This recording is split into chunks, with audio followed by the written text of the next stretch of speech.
Well, when we left off in the last video, we were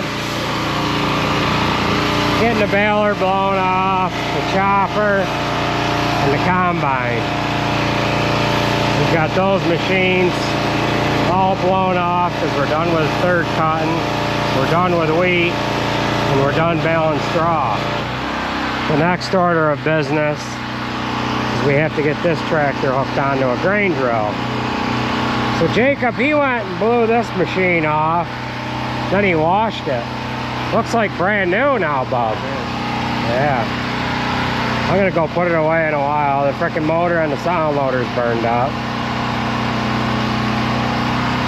Yeah, I took a door out of the silo after I blew the combine off, and then went to turn the loader on to make sure everything was gonna work.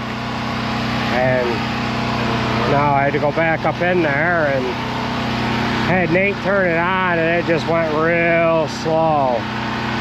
So, perfect, right? Yeah. Almost ready. Alright. So I'm gonna put that away. Nathan's doing a rebuild on this manure pump. We've got something else to show you here as well. But we'll show you what the A-team is up to. And that is they are putting new iron on this pottinger. This pottinger, Terra disc, we got here last year. And the iron is wore out on it. So I ended up getting these discs from Granite, which is CFC, and we've bought 4 sets of these discs from them, and they are the exact OEM disc. Things kind of changed a little bit with that company, and they actually set me up as a distributor for these. So if anybody's looking for any tillage parts, get a hold of me and we can save you some money. But these are the actual OEM discs that you would buy from the dealer.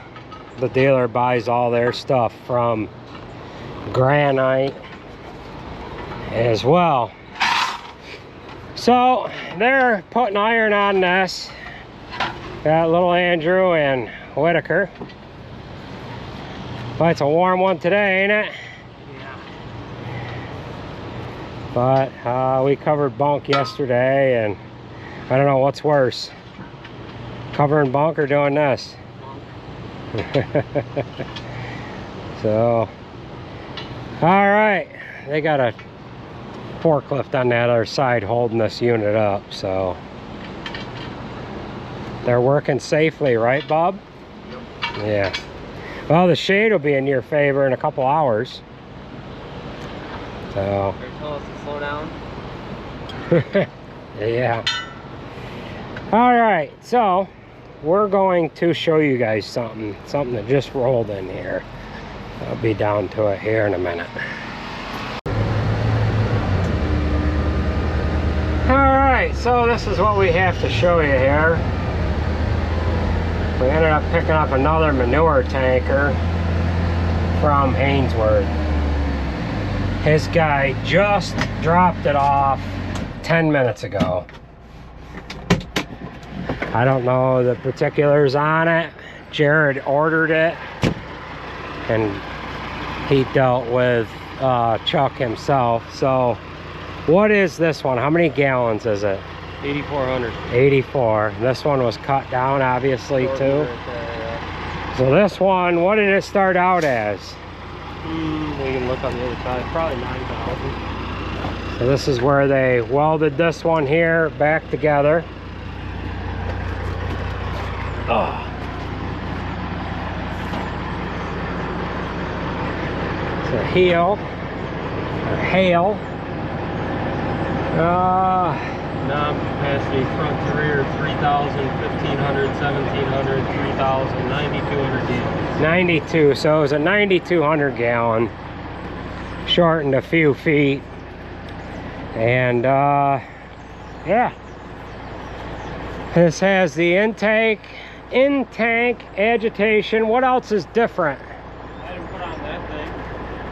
All right, that's for clean out Loading. loading the leachade. Okay, yeah, so we have a leachade pit there, one up above, and being that this is a center fill, the one up above is harder to get to because the pipe was all, we were all designed for the Diller tankers, and there's a cement block right here to keep us from backing down over the hill, so they can open up that hatch there and load in leachade through that hatch. This one, Jared had Chucky put a cooler on this one because we do a lot of agitating to keep these tanks cleaned out. That's what this boom right here, or this pipe going down the side, it goes back in the front and it flushes the whole bottom of the tank out. So all we have for Diller tanks now are the ones that are on the 10-wheelers. We're looking to get rid of them. And we're looking to get rid of them. Yes. I want to shorten truck 12. Yeah. Truck 12 tank. So they're both 5,400 gallon tanks. Now what did he do? Did he put new suspension underneath these? No, he just painted it. Painted the suspension. No, over there. First air ride one. So this one's air ride. Yeah. 22.5 tires. Jared likes the 22s because it gets the back of the tank lower, therefore it helps to get the tank empty when you're sitting alongside the road. Most of the time we'll try to unload on a hill, but a fair amount of the time we're on the level, and it's best if we can be off level some here. That I don't know. Do you know if he's got these set up? These handles are different, ain't they? No, that's the way they are. Does he have this set up, or don't you know yet? I don't know. It kind of looks like he's got it set up right.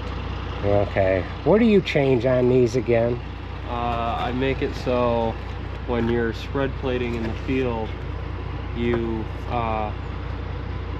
usually when you open the agitation, the load pipe closes, and vice versa. The load pipe closes and then the agitation opens. I plumb it in so you flip two valves, and when you close the spread plate, the agitation opens. When you open the spread plate, the agitation closes. Oh, it just flips. It flips. The two valves flip it from. So you're flipping these two. No, you're flipping these two. Load pipe to spread plate when you want a spread plate. He hooks it up so the spread plate is hooked to the 12-inch valve, and I just don't like doing that because when I turn around at the end of the field, I don't shut anything off. I just switch from spread plate to agitate, and I let the trailer agitate while I turn around, and then I open it again. Alright. You know what I mean? Yeah. So we have 4 of these now. We've bought 2 this year. Is that the new one down there, the newest one? The newest one, yeah. So that one down there that took to the Western Star, we got maybe a month ago. 2 months ago. The green Diller, that got given away at Martin's auction here a couple weeks ago. And then you guys seen the last couple of videos with that white Kenworth pulling our red Diller. We sold the red Diller to a neighbor friend of ours, and he is hauling for us when he can. He's a custom operator. So Jared's gonna christen this here in a little while, and Lucan's got to christen the last one. Yeah, he's the first one around that one. Yeah. So this tank here and that one there, Jared had Chuck put a gauge on the back of the tank, and then There's one. Is there a float valve in the front too? What do you mean? A load float? Yeah. Yeah. There's one in the front. There's a bobber. That's only really to somewhere tell in when the you're front. empty enough to agitate. Yeah. So they'll get some manure in this in a little while. I don't know if I'll have time to video them, but they're going to be hauling manure. You're going to Webb Road, right?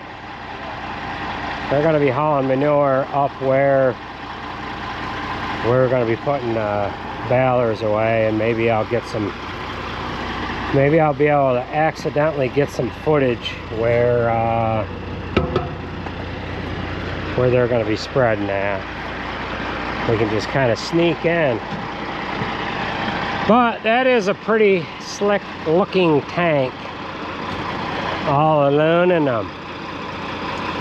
So we've got another tank ordered, and they're working on that right now. So that'll be 5 Hainsworth tanks that we'll end up having. We'll be able to roll in to this fall, moving a lot of manure. Am I carpooling you? I should have left this running and I had AC rolling here. That's a pretty slick looking tank. The damn tanks keep they keep looking better and better, Nathan.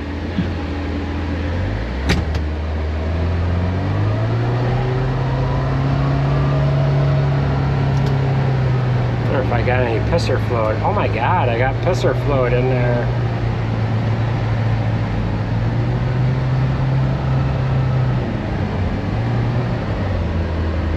That's the tank we got. Yeah, it was about a month ago. Was it a month ago?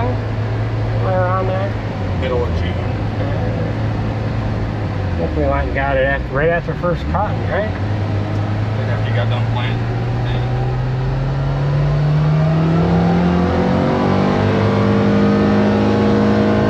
She's a little squirrely, Nathan. Oh, there goes Jacob with the Balor. It's looking like new. Where are you getting dropped off here? All right, so we'll see how things go here.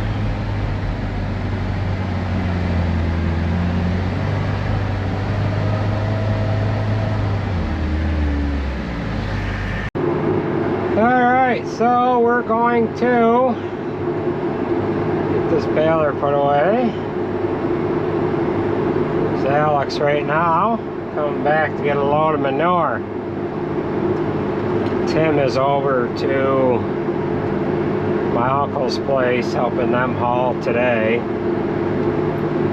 And Ben is over there with our old diller.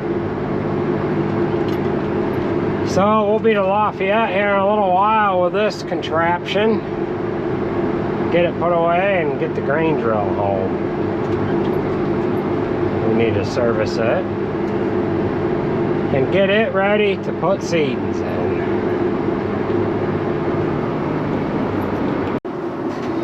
Okay, so we've got the baler parked. We're now hooked onto the grain drill. And yes, this is the barn that I had the 8700 chopper in. So that's outside here. We're gonna go ahead and pull that back in. And I want to leave enough room so that when we're chopping, fourth cutting up here, and when we get chopping corn, I can put that other chopper inside the building for the overnight stay. So let's go ahead and get this 8700 parked up. Oh God. And a couple of guys that don't like it when I do that, but sometimes I have to do that. I can't help it. Still haven't got that tire on there. But yeah. It is hotter than you know what out. And I had a miserable morning. I was running the silo. I don't know if I talked about this earlier or not, but the auger motor got hot. That tripped a reset. So I had to clean up a little bit of a mess, but it wasn't much. And once I got that situated, I had to run a little more corn. I ran some while I was blowing that other chopper off. We blew the combine off. We moved some equipment around, or we moved some items around in the hay barn so that we could put those two items away. And I just ran the sound loader. And when I started the sound loader this morning, I said, well,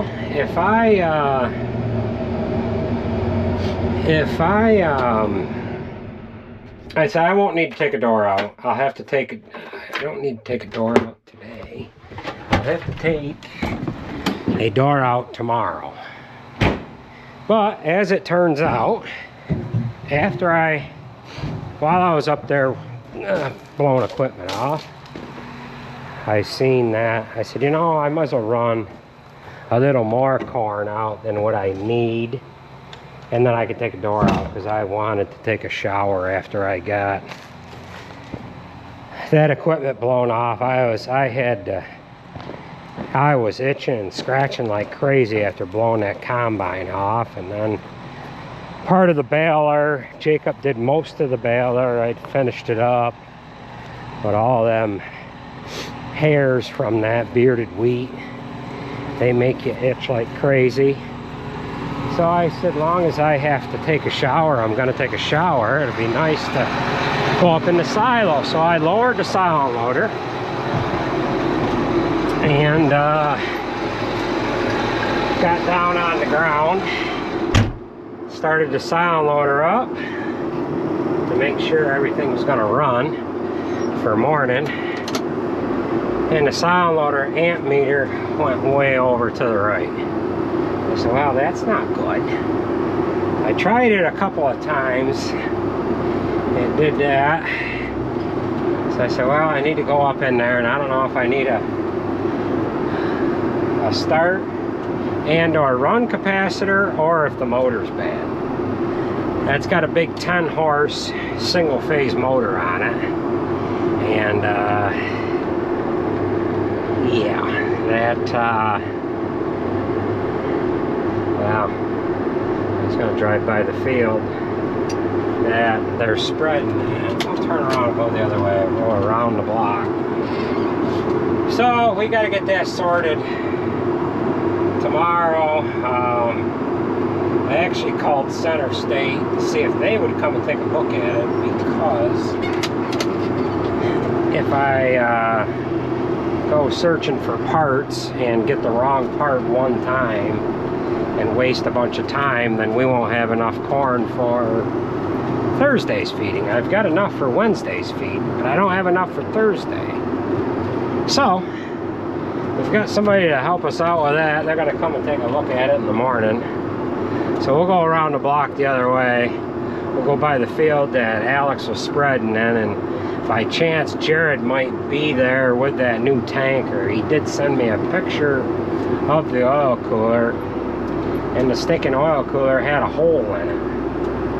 So they bypassed the cooler.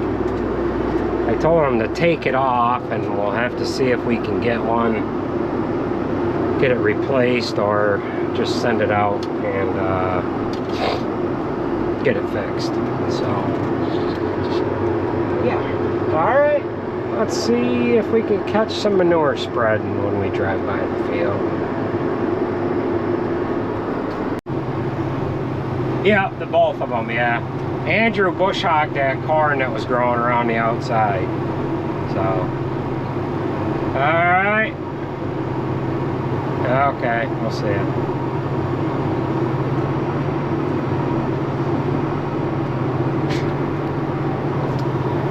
All right. I was on the phone with Sarah. She started getting ground ready to the ground that we're gonna seed, and we're gonna seed this here too. This is the field that I thought I would catch Jared's spreading in with that new tanker, but he's obviously not here, and I'm not gonna wait for him to get here. And Alex might have snuck in and dumped the load while we were jockeying equipment, but I'm not sure. So we'll get back to the farm.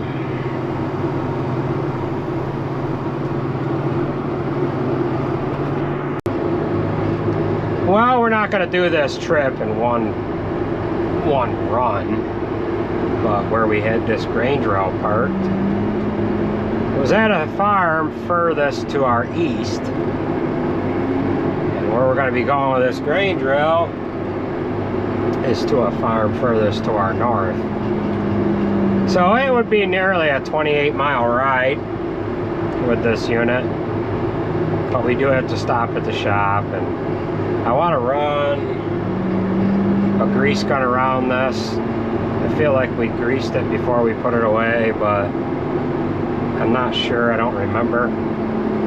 Looks like I've got fresh oil on the chains anyways, but I can't remember. So we need to air pressure the tires anyway, and load up with alfalfa seed, and then in the morning we'll move to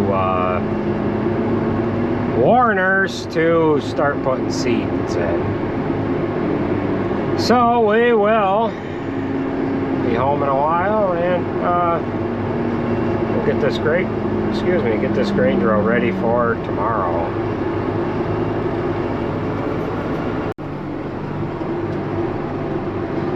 Well, this looks like one of our trucks coming at us. It is the Western Star, right? Yeah. Yeah, that's Lucan's there. So we passed Alex on our way over, Lucan's on our way back. And, yeah. So just a few more miles to go and we'll be home.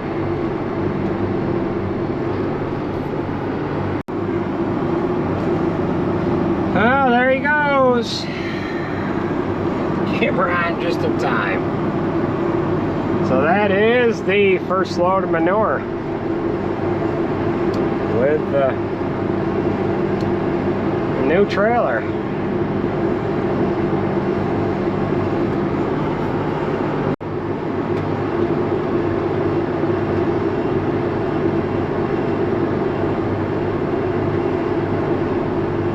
And we got Nathan with the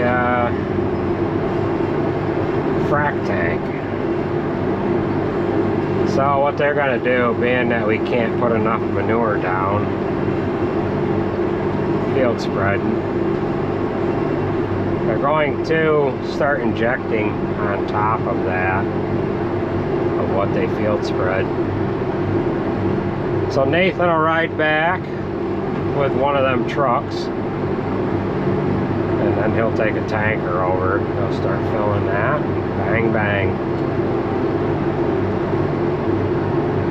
So we got 2 straight trucks running around the farm, 3 trailers going that way, and then 1 trailer under our control over to my uncle's. So it's a beautiful time of year to get manure out. You don't have to worry about this frickin' manure running too far because it dries like that. You guys are field spreading. When they get back to the field, the load that they put down prior is dry. So if you had storage enough to store all your manure till summertime and had the ground to spread on in the summer, it'd be a nice time to get rid of it. You could just do so much more. Days are longer. Don't have to worry about salt, snow, tanks freezing up. Great time of year.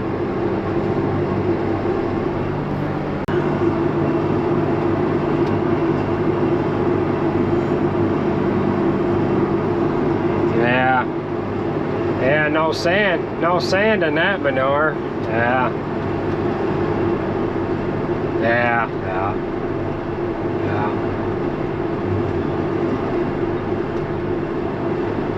Yeah. Well, early start tomorrow. They starting early tomorrow.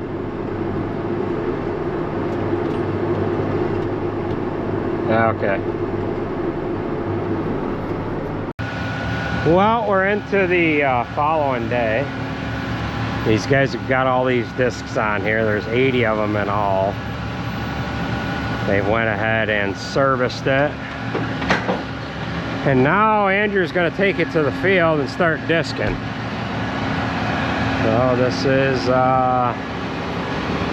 yeah, set and ready to go here. Just got to get fuel. Whitaker is going to go chisel plowing. You got the right size, bub? It's an inch. Oh, okay. We got to do a tire on this guy here. And then we got to grease this and send him on his way with this.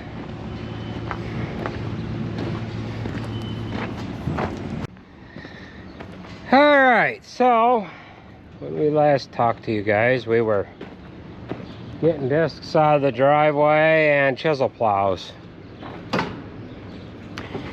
So them guys have taken off a while ago. The transmission went on to 7290. We had to drag that out of the field, and that's a story for another day. We've got the air pressures done on this grain drill. I did have one tire that I had to take apart and patch the tube that's in it. So now what we're going to do is we're going to load the big box with the bags of alfalfa. And then what I do is I fill this back seed box. The small seed box on this is on the back of the drill. Holds about 7 bags, about 350 pounds. We put down about 22 to 25 pounds of alfalfa per acre. So about every 6 acres to 7 acres I stop, dump in 3 bags, and I just keep on going. I have the bags in the big part of the compartments so that I don't have to keep driving over to a trailer or a pickup truck or what have you. So we have 2 different varieties here. We have 10 bags of a 3471. That's what we planted last year. And then the rest of it, we've got six pallets of this WL 3473. So we have to keep the 3471s separate, and then we'll get into the 3473s. 1 pallet outside and 5 more in here. 40 bags to a pallet. So there's a few acres of seed there. A few dollars worth too. So we'll get this pallet opened up here and we'll get loading her over. Alright, so we've got this. So we've got the drill filled with seed. And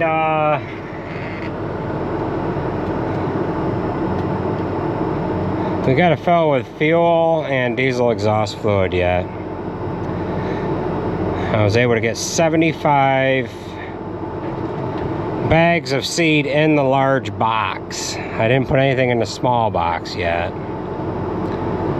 So I would be able to, it would hold like 82 bags altogether. 7 in the little seed bins and 75 in the large box. So we're gonna get this filling with fuel and diesel exhaust fluid. Then we're gonna take this over to the field and get started in.